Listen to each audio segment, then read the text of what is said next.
Audio Jungle.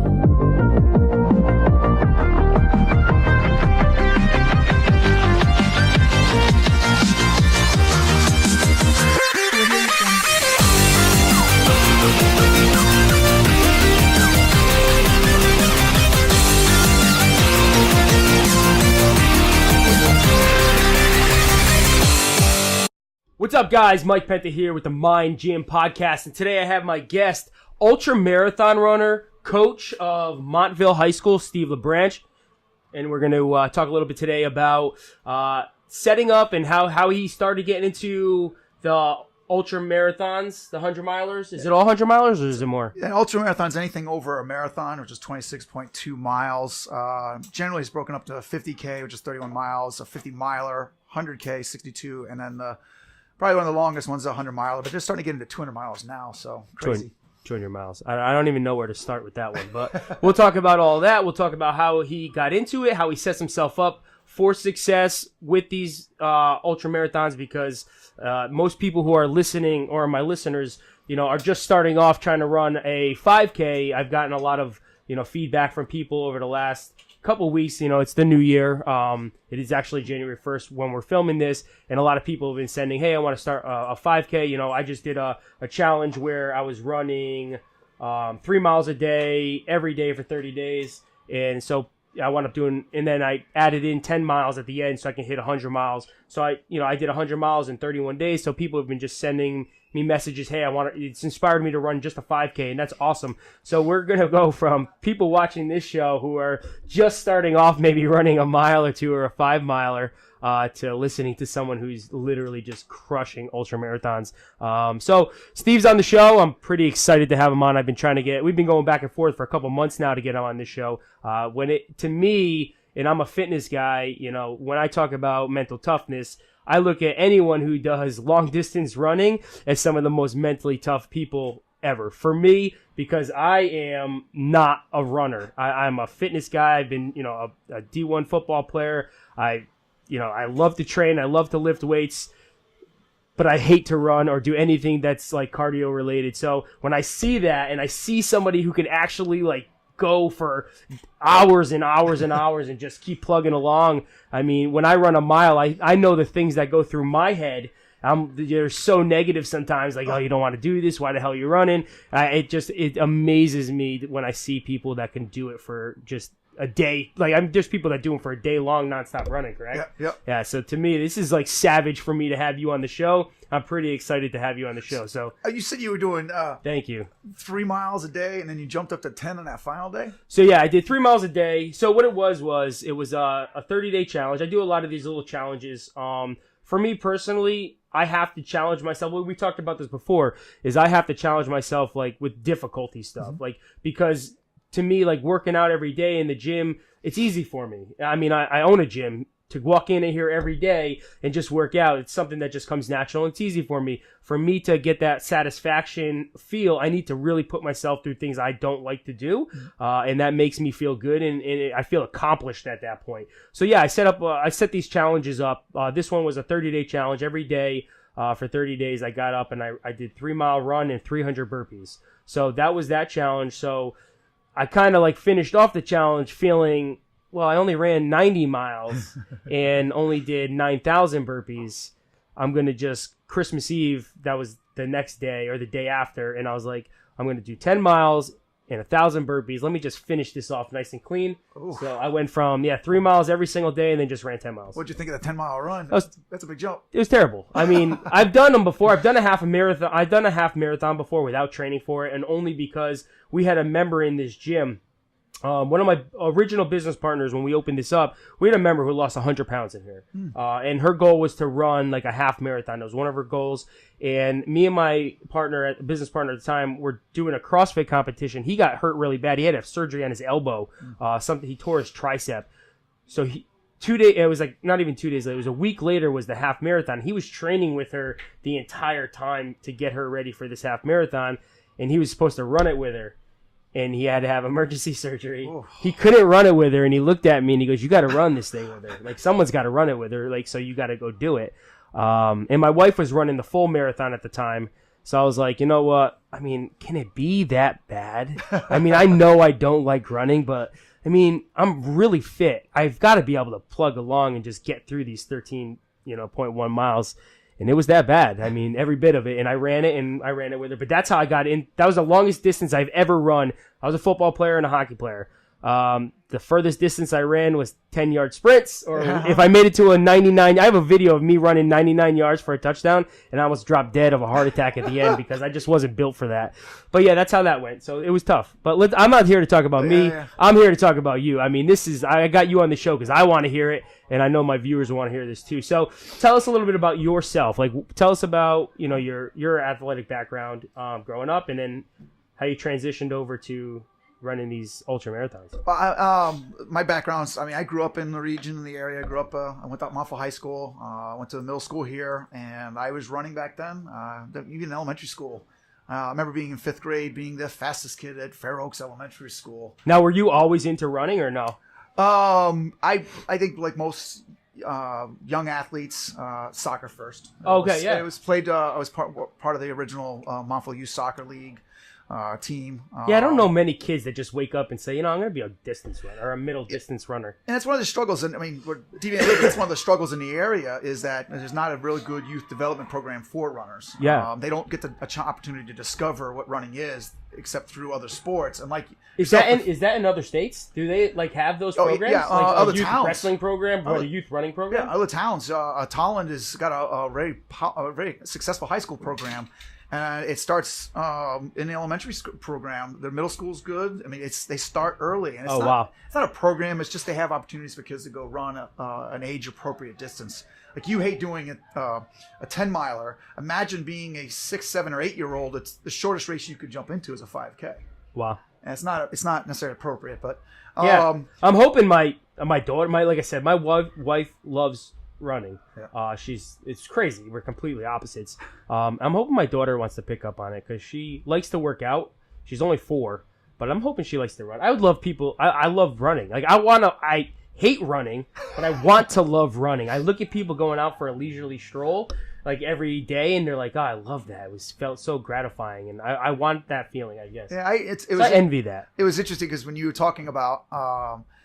There's a lot of people out there that despise the run. They don't want to go for a run. It's all negativity. It all hurts. And for me, I never have that experience for a run. I'll be out in the run. My mind will be somewhere else. I'll be enjoying. I did 9 yesterday, half of it in single-digit temperatures. Yep. And I enjoyed every minute of it.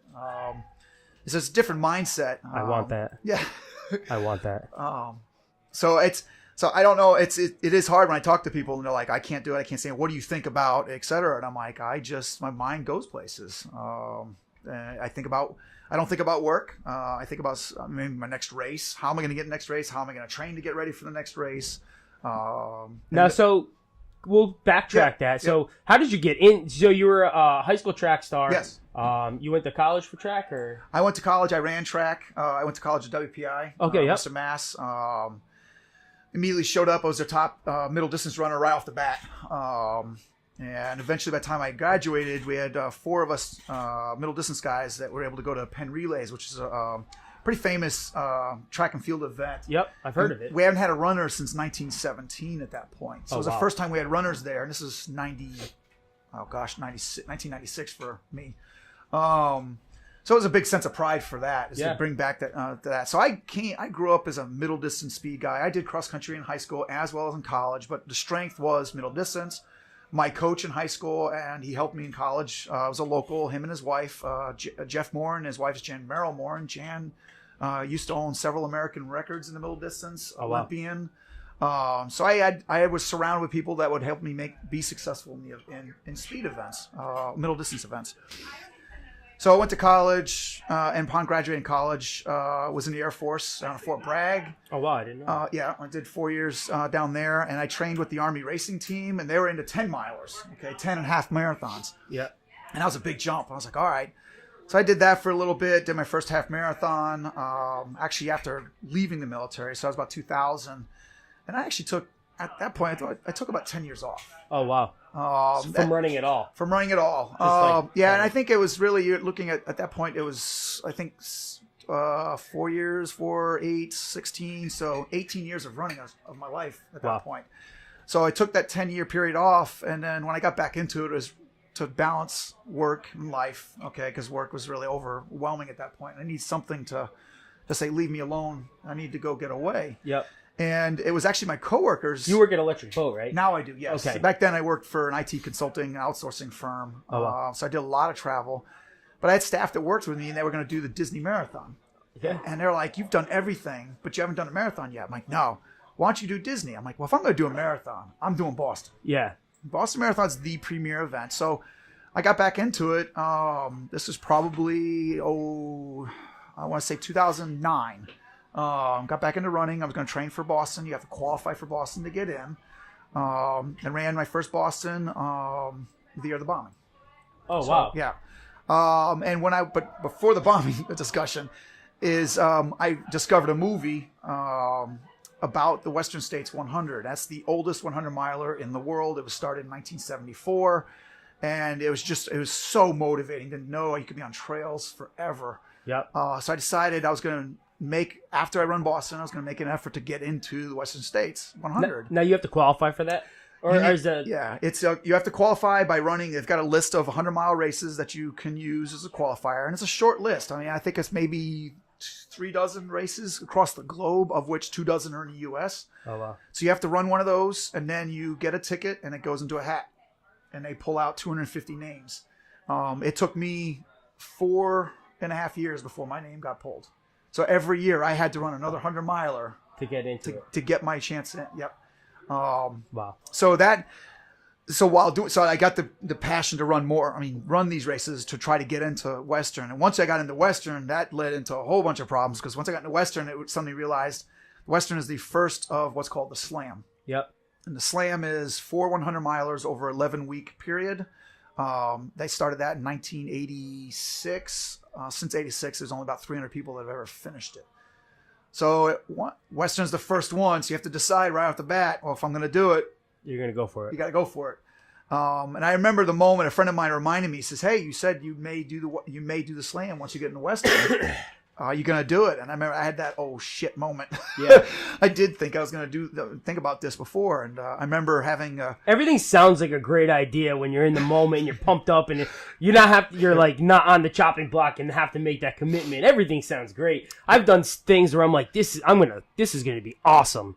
And then like, it's like, are you going to do it? And I'm like, well, when? Today? And they're like, yeah. I'm like, ah, shit. Yeah. And I go and do it. I mean, but that's our mentality, I think. But it's amazing. Like everything sounds awesome until you're like, you really like have to make that decision. Go ahead. It was, I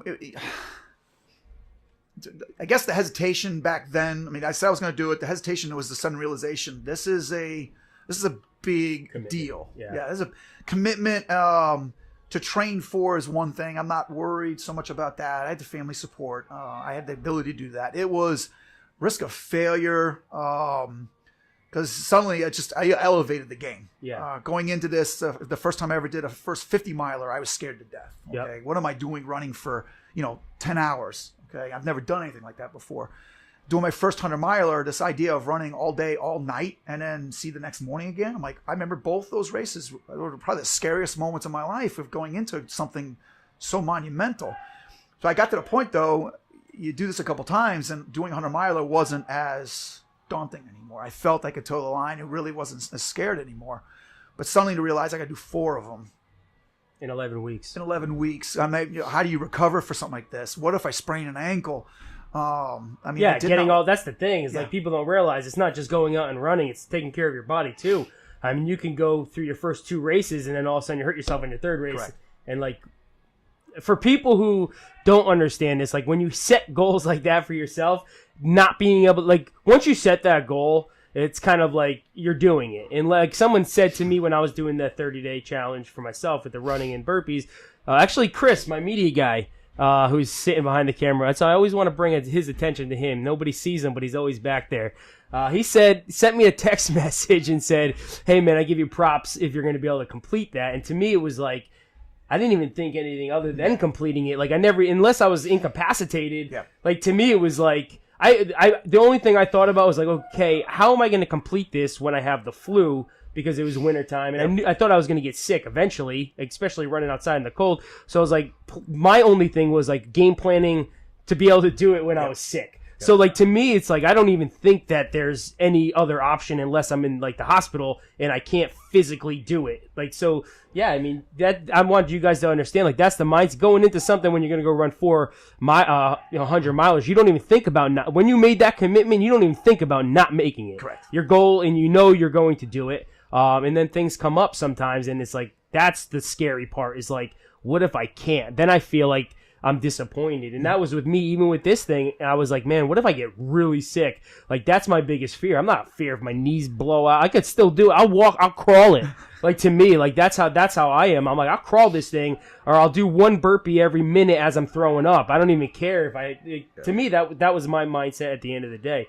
So I want people to know, like, you're not just going into this thing. You know you're going to commit to it, but there's a major disappointment factor. Is something major happened, you couldn't do it. Yeah, it was. I mean, we talked about before.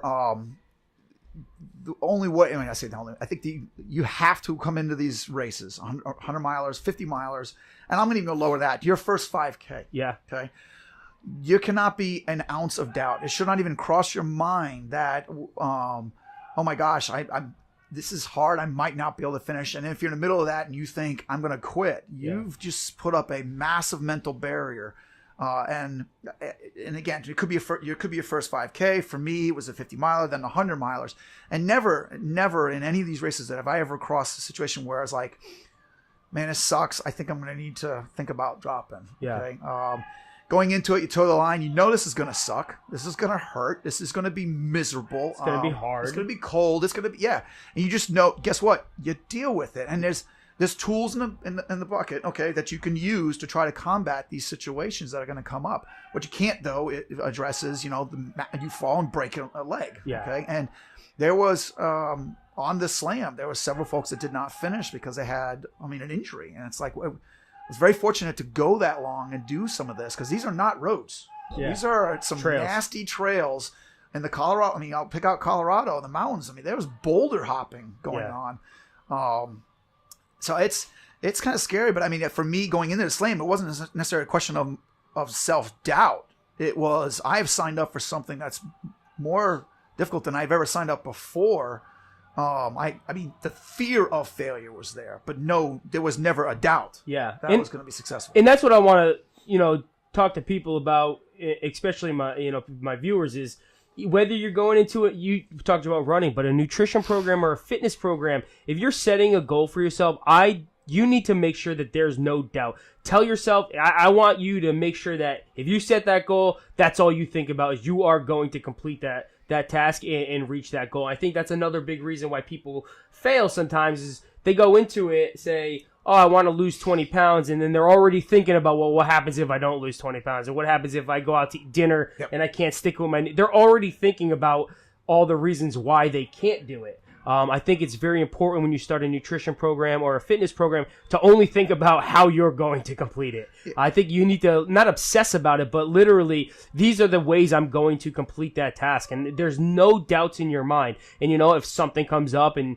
you get into God forbid, a car accident, you can't keep working out or eat right because you're in the hospital or something drastic happens, then that's something that just happens in life. You can't control that. But if you start a program, there should be no doubt in your mind from the minute you set that goal that you are not going to complete that task. Well, I think self-sabotage comes to mind. Yeah, absolutely. We talked before, I coach at the high school level, I coach privately. I see this on occasion where you can tell an athlete is sabotaging the program, whether conscious or not, okay, for fear of failure, and this is their excuse. I think that the self-sabotage comes in is you talk about you're running the mountain, so I'll use this example, which I use a lot, is people set these really big goals, and I want people to set large goals, right? But the thing is they only look at the end result of that goal. They don't ever pay attention to the smaller goals or the steps to get there. So even when you take a small step to that very large goal, if you don't have smaller goals in mind to get you there, you're just constantly looking at that goal at the top of the mountain. And even though you took 2 or 3 steps forward, it still is so far away because it's such a large goal that you start to tell yourself and you start to believe that you're never going to make it. You're not going to get there. You're not going to hit that goal. So that's how you self-sabotage. I mean, you literally, I do weight loss all the time. People that want to lose 50 pounds, that's a pretty large goal. It's going to take about 6 months to get there. So if you only pay attention to 50 pounds, you need to lose 50 pounds, and you lose 3 or 4 pounds in a week, you're going to be like, well, it was only 3 or 4 pounds. But in reality, that's 3 or 4 pounds closer to your goal. So if you didn't have that set in your mind as like 3 pounds was this is what I want to lose each week, if you lose 3 pounds, you're going to make that into a negative. Yeah. And I think people do that with their training too, is they just try to make, okay, I want to knock off a minute of my time. And they're not paying attention. Let's knock off 40 or 20 seconds of my time or 15 seconds and little by little get better. Yeah. Well, it's from a coaching perspective, we're taught. And that's where the doubt comes in. Correct. Well, doubting, but breaking it up into the smaller goals and focusing on the accomplishments of the moment. Okay, if I got a goal for an end of season to have the athlete run such a time for a mile, okay, and they're 20 seconds off that at the beginning of the season. Okay, well, there's individual workouts we're doing all along the way. Okay, interval workouts, aerobic workouts, strength, plyometrics. There's a puzzle put together for the high school kids, for even the private ones. Yeah. But the high school kids I'm focusing on that. You got to understand, let's focus on today. Wow, your goal today was to be doing repeat half miles in 3 minutes, okay? And you did them all at 2:59 or 2:55. Man, you're ahead of schedule. Major accomplishment, okay? And that's the focus versus, hey, you got to be at this time at the end of the season. I agree with the breaking up into small chunks. It's palatable. It's giving a motivation to keep moving forward. Well, that's what I did with my running. 3 miles, again, for me, it's a lot. For some people, maybe that's nothing. But, I mean, I would literally, at some times when, like, negative thoughts would enter my mind about why am I doing this and this is bothering my knees, I would focus on the telephone poles out there. And I was like, get to that telephone pole. Yep. And I would just put my head down and run to the telephone pole. And I was like, I got there. So it was get to the next telephone pole. And every time I would break it down like that, I felt successful that I got to the next. It sounds crazy, but I was like, I made it to this telephone pole, and it felt good, though. I was like, let's just get to the next one now. And that's how I would break up a lot of this stuff on days that I wasn't feeling well. And the same things I do with my workouts, same things I do with my nutrition plan. It would be literally like, well, let me get to 2 o'clock in the afternoon. Let me just get there. And once I'm there, I'll eat my meal and then work. Because some people, they struggle with stuff like that. I think it's important to break anything down that you do when you set yourself a goal into smaller chunks to get there. The 100-mile race is exactly that. Yeah. Yeah, talk about it. This is why I want to hear this stuff. So you talk about, it's just funny, you made that comment about get to 2 o'clock in the afternoon. In the middle of a race, it could be what race was that? It was California. It was the first one. Yep. Okay, so it's end of June. The first 20 miles of this race, this Western States 100, was actually in the mountains in snow. I was running in snow, and if there was there was snow melt off, so I was running in trails that were just running water. So feet were wet the whole time. But then we went into the canyons, and it went to 100 degrees. Wow. Okay, so at one point it was, I don't know, it was maybe 1 o'clock in the afternoon. And I was starting to pass this guy. He's from UK, he had the accent and everything. I'm passing him, and he's like, what time is it? I'm like, look, guys, 1 o'clock. And he goes, when is it the hottest time of the day? I said, 3 o'clock. I know that we're almost there. But the good thing is, after 3 o'clock, let's say when it gets to 5 or 6, you just need to get to 3 and then get through to like 5 o'clock. And things cool down a little faster on here. So it's breaking in chunks. It's 1 o'clock. You know what? I'm not looking forward to 3 o'clock. Yep. But I know once I'm at 3, I'm closer to 5. Yeah. Okay. And then there's sunset. And even in the middle of the night, it could be 1 o'clock, 2 o'clock. Well, probably a better example is 3 o'clock in the morning tends to be the coldest time of the day. So once I hit 3 o'clock, that's a signal for me. It's the coldest time of the day, but it also tells me, guess what? Sunrise is coming. Yeah. Okay. Now, how long does it take you to run these things? My best is 22 hours. My slowest was Wasatch was 31 hours. Every race, most of them are. Is there a time cap? Yes. Every race has got their own cap. Most of them are 30 hours. Okay. But the Wasatch race, Wasatch Front 100 in Utah, is in just north of Salt Lake City. That had a 36-hour cutoff, just to give you an idea how more difficult it would be. That one took me 31 hours. And it was probably my best race I've had in my career. My crew and support team had me moving. throughout that race. Now, do you sit down and take breaks and eat during Yes, that? yes. So the top, we'll call 2% maybe of a race. You're really talking the first 5 or 6 maybe runners. Yeah. They will probably run almost every single step. They may stop when they come into like an aid station. It's aid stations are anywhere from 5 to 15 miles apart, and they got tables and water, and the tables full. Got food and they got water. So you come in and you grab food and you get going again. For those that are in the middle of the pack, majority of us, we get to an aid station and it's a 5-minute respite. Okay, some people sit down, which is a challenge because it's harder to get up at that point. Absolutely. And you try to control your time in the aid stations. Most ultra marathoners, again, probably you're talking 90+% of them are walking the uphills. Yep. Okay. Because if they were to run it, they won't go much faster than if they walked it, and they're going to exert a lot more energy. Okay, and that's one of the things about the ultramarathon. Why it's different than a 5K is it is managing your calories. You got to focus a lot of energy on your nutrition. So when you in a marathon you bonk, okay, and that's typically that's a energy discussion. Okay, you've run out of calories effectively. Yeah, it's another. It's another discussion for, I guess, another podcast. But effectively, you run out of energy. Okay, well, in an ultra marathon, you got to be ready because you're going to hit it several times. Okay, you got to know you could hit it at 20 miles, you could hit it at 30. You just got to know how to get out of it, which is eat. Yeah, okay? You got to eat. You got to slow down a little bit. And there have been times where it's like I'll eat, and within 3 miles, I'm running as if it's the beginning of the race again. Yeah, because the energy's kicked in. I got the sugars back in me. Yep. But I also know. Manage that up. When I feel good, don't go nuts. Yeah. Because then you're burning more calories than you need, and you're going to crash even harder right after that. So. Yeah. So I had a taste of that. I mean, we did a 24-hour workout. Me and a couple other guys. We literally worked out for 24 hours. We didn't rest for more than just stopping to eat and drink and transitioning from like a workout. So we worked out for 24 straight hours. It was, CrossFit workouts and running, and we ran like 30 something miles that day. We biked like 50 something miles. We swam a mile. We rode half a marathon. And then between all that stuff, we did CrossFit Hero workouts. So we worked out for 24 hours straight, and I went through that same type of thing as well, where it was all of a sudden like you're hitting this wall and there's no energy, and you'll start eating again, and then you'll all of a sudden you're still a little tired after you eat, and you're still trying to like chug along, and then snap, boom. Yep. It's like, holy shit, like literally someone hit me with a shot of caffeine, and all it was my calories finally catching up. Yep. And my body being replenished, and I would have energy again, and then 3 hours later it'd be like boom, like shit, give me something to eat. And the same thing with that whole workout. Again, it was 24 hours, and it was just get to the next couple hours. The whole time was just like get to another couple hours. I mean, we got to the point where we were at 18 hours in, and we realized like we were fucked. We were hurting. You start to think like this might not have been a good. Can you work out, like not just going for a run for 24 hours? I mean, can you actually lift weights and do all this stuff for 24 hours? Like I said, we were running and biking and doing cardio in between, but we were like lifting too. We were doing like workouts requiring you to move heavy objects. So we got to the point where we started arguing with each other. We got delirious at point 18, hour 18, and I mean the whole oh shit moment came in. Is like I don't think we doubted that we couldn't finish it. We were like, is our body's going to even hold up for this?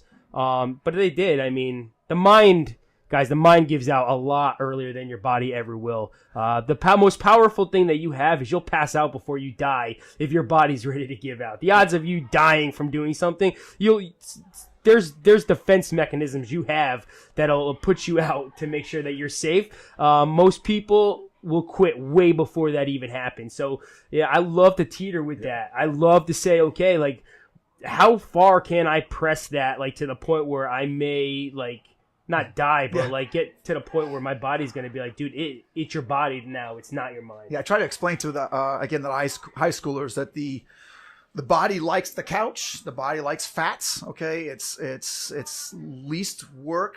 Okay. It doesn't cost a lot of energy, to do all that.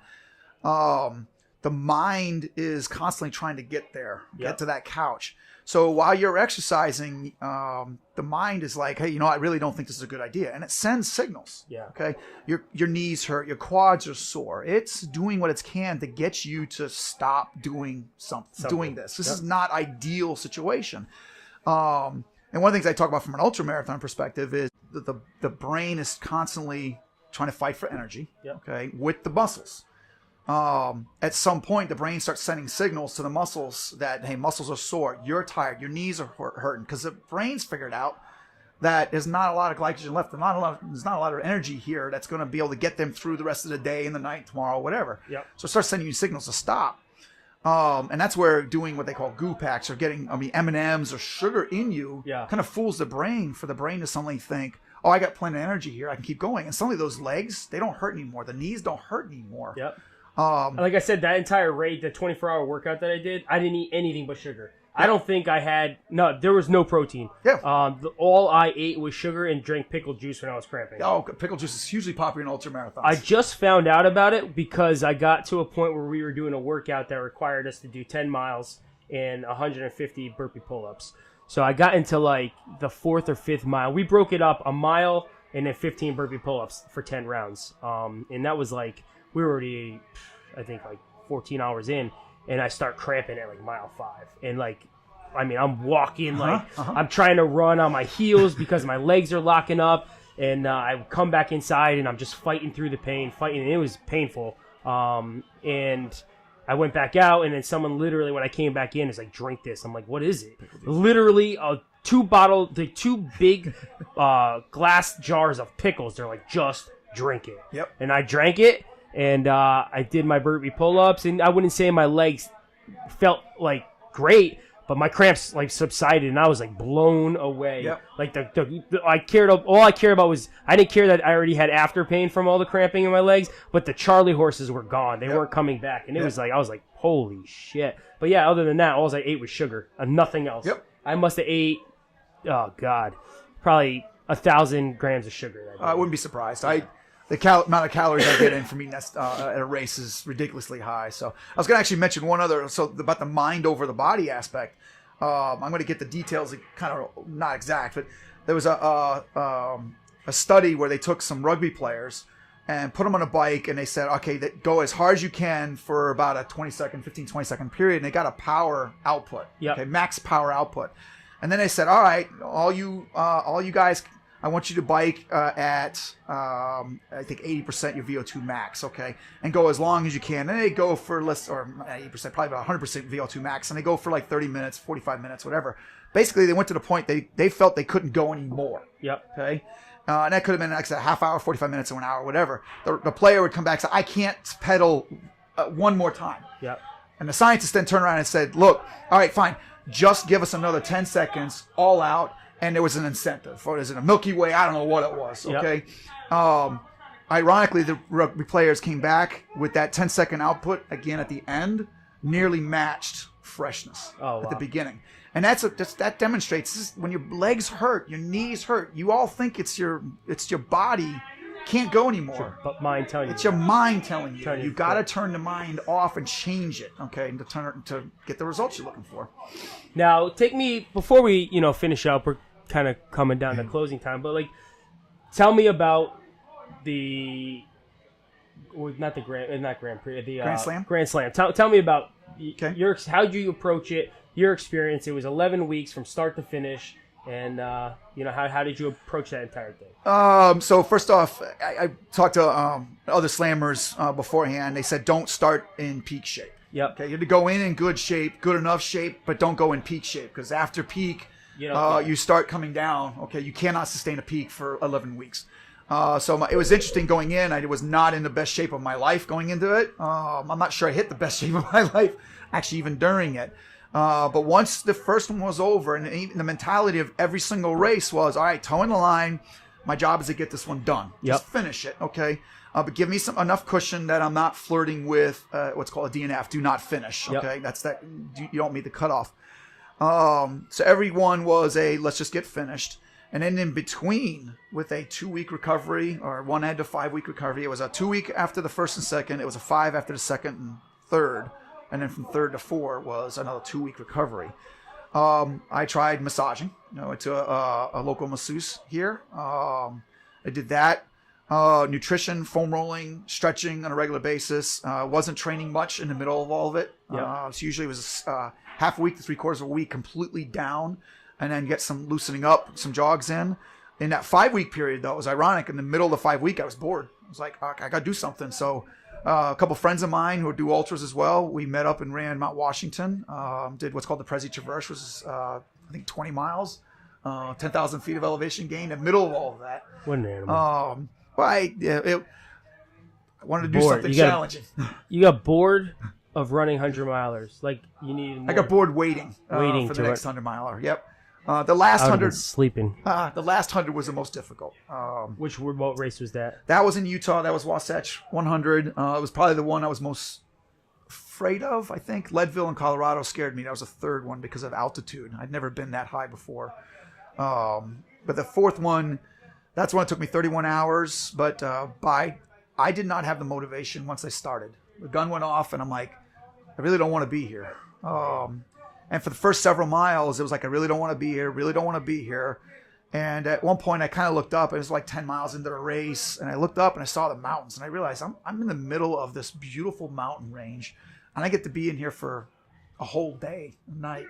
So that re-energized me. And then next thing I know, I was breaking the race into chunks again. I was like, all right, you know what? We're 10 miles in. The next water station's at mile 12. Let's get there. After 12, the next water station's 17. Let's get to 17. And after 17, 25 is the next aid station. 25 is a quarter of the way done. Yeah. And my motivation changed at that point, but that was the first time I really started a race like that and was like, I'm not sure I really want to be here. Yeah. I mean, it doesn't matter who you are. Negative thoughts go through everybody's head. It doesn't matter how the most mentally tough person you are. Sometimes that's just how you're feeling. That's your mind playing tricks on you. Yep. It's important to learn how to use different techniques to deflect that negative energy. Yes. And like you said, breaking it down to smaller chunks, paying attention to what's around you, paying attention to your goal again. It doesn't matter what it is. There's a lot of triggers that you have, to try to get you to kind of get your mind back on track of why you're doing this. And like I said, especially with nutrition and stuff, most people are losing weight. They want to play with their kids or their grandkids. Like, it's important to really put things back into perspective when things are getting tough. And it's important, like you said, the mind starts playing tricks on you. You got to learn how to use different things to deflect that negative thoughts to start getting you back on track again. You have to define your why. They've talked about that.